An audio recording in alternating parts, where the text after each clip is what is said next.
Hello everyone. कब है वामन जयंती? जानेंगे क्यों भगवान विष्णु को लेना पड़ा था ये अवतार। पूजा का मुहूर्त जानेंगे, साथ में जानेंगे भगवान वामन की कथा को भी। राधे राधे दोस्तों, स्वागत है आपका मेरे चैनल पर। चैनल पर नए हैं तो प्लीज़ चैनल को सब्सक्राइब कर लीजिएगा। वीडियो पसंद आएगा तो एक छोटा सा लाइक ज़रूर करिएगा। तो चलिए वीडियो को शुरू करते हैं। वामन देव को भगवान विष्णु का 5वां अवतार माना जाता है। वामन देव की अगर सच्चे मन से पूजा की जाए तो इंसान को अपने सभी कष्टों से छुटकारा मिल जाता है। बता रहे हैं इस साल 2024 की वामन जयंती कब मनाई जाएगी और वामन देव की पूजा की सही विधि क्या है।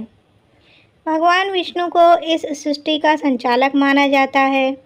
वे हिंदू धर्म के सबसे बड़े भगवान माने जाते हैं और उन्होंने धरती पर 10 अवतार लिए। इनमें से राम और कृष्ण अवतार काफ़ी प्रसिद्ध हुए। इसके अलावा भगवान विष्णु के अन्य अवतारों की भी पूजा की जाती है। उनके 5वें अवतार को वामन अवतार के रूप में जाना जाता है। वामन देवता की हिंदू धर्म में पूजा की जाती है और उनके जन्म को वामन जयंती के रूप में मनाया जाता है।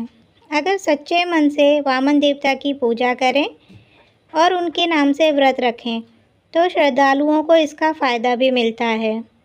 आइए जानते हैं कि भगवान विष्णु को क्यों लेना पड़ा था वामन अवतार और क्या है वामन देव की पूजा का सही तरीका।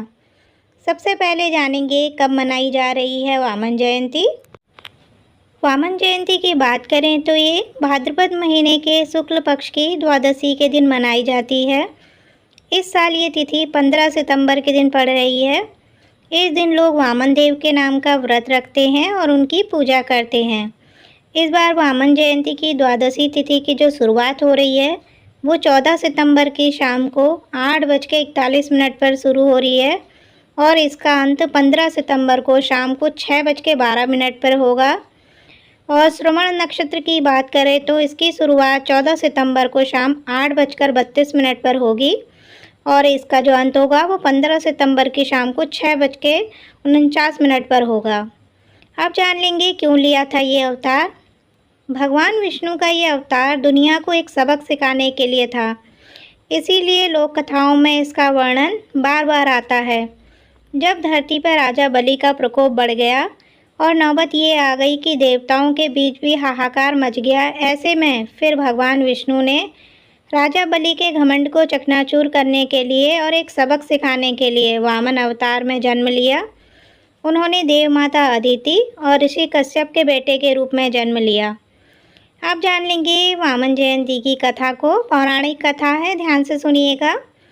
पौराणिक कथा के अनुसार राजा बलि का पराक्रम जैसे जैसे बढ़ा वैसे वैसे ही उसका अत्याचार भी दिखाई दिया। यह अत्याचार सिर्फ इंसानों पर ही नहीं बल्कि देवताओं पर भी था।